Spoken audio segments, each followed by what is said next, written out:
Welcome to the Thursday cross-reference episode of the Selah Time to Pause podcast from Plexus Salvation Army, an online church in the UK. On Monday, in our walk through John's Gospel, we thought about how sometimes we can only understand the things God says to us and the things God does with hindsight. How sometimes in life you can't connect the dots looking forwards, you can only connect them looking backwards. Today we think about how that experience of God working in the background applied to one biblical character, Esther. I will stop and breathe in your presence. Just breathe. Just breathe.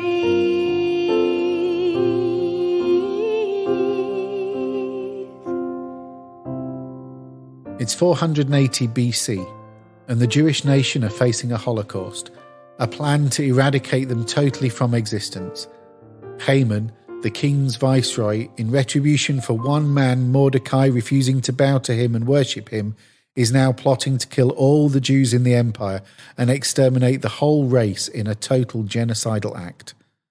But Mordecai discovers the plan and so goes to implore Esther, who is both queen and also, unknown to Haman, a Jew, for help. Don't be fooled. Just because you are living inside the king's palace doesn't mean that you, out of all of the Jews, will escape the carnage. You must go before the king. If you stay silent during this time, deliverance from the Jews will come from somewhere else. But you and all of your father's family will still die. And who knows, perhaps you have been made queen for such a time as this. Esther had been one of the beautiful young virgins from whom King Xerxes could select a new queen. She had been orphaned as a child and her cousin Mordecai cared for her. Under Mordecai's instructions, Esther did not reveal to anyone that she was a Jew, and in time she won the favour of King Xerxes and he crowned her queen. Mordecai, in urging Esther to take action, points her to a higher purpose. And who knows, perhaps you have been made queen for such a time as this. He frames it as a possibility for her to consider. Could it be that God has placed Esther in her royal position precisely because of the danger the Jews would face? Might there be a reason behind each of the events of her life up until this point that were about to become clear? Looking forward, these dots may have been impossible to put together into any sense of meaningful plan, but might this be the moment where she can look back and see how they connect? Esther connected the dots at a crucial point in her life and that of her people, and came to a point where she thought, perhaps God has raised me up for such a time as this. Maybe this is why I was orphaned at an early age. Maybe this is why my people were carried away to this foreign land. Perhaps this is why I was raised by Mordecai.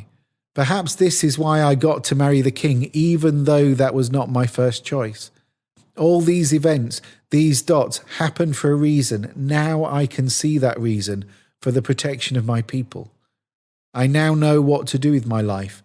Even though it will risk my life, I will go to the king, irrespective of traditions, and if I perish, I perish. I have nothing to lose. And as Esther looked back, she realized that the dots did indeed connect.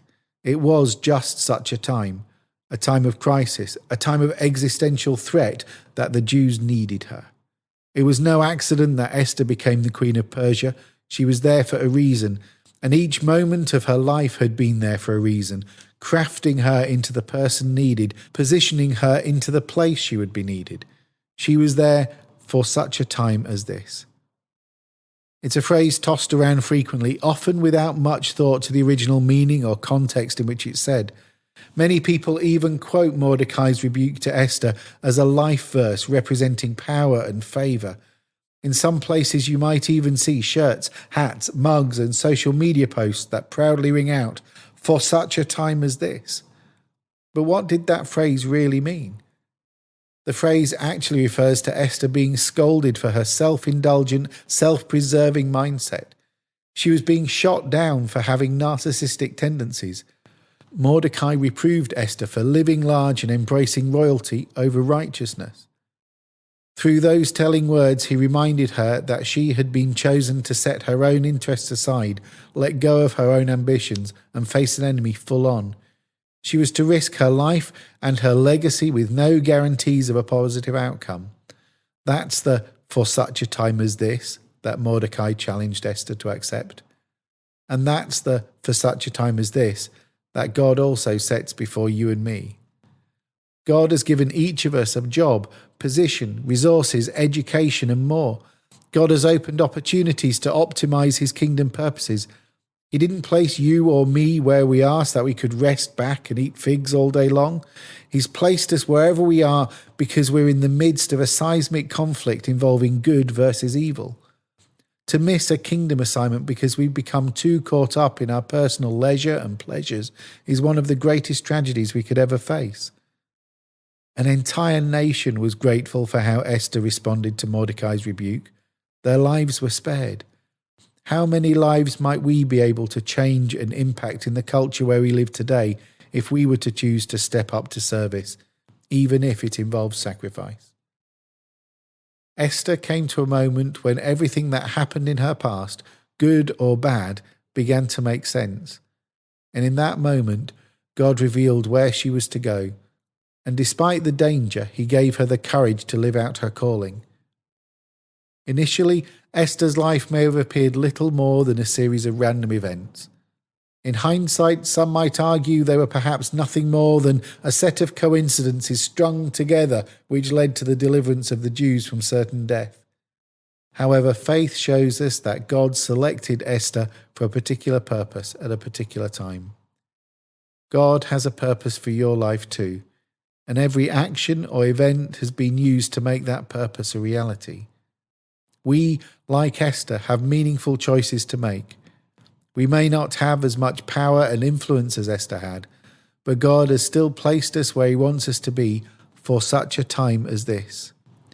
We're not here by accident. We have a God-given circle of influence. We cannot stand idly by while injustice occurs. We must pay attention to what's happening around us and seek God's direction in how he wants to use us. He has placed us in the time, the position, and the place he wants us to be, and he invites us to confidently join in his work. So what are some of the ways the Lord is asking you to sacrifice on behalf of his purposes to serve others? And what is one step that you can take to move more fully into his calling of surrender to him and on behalf of his greater plan?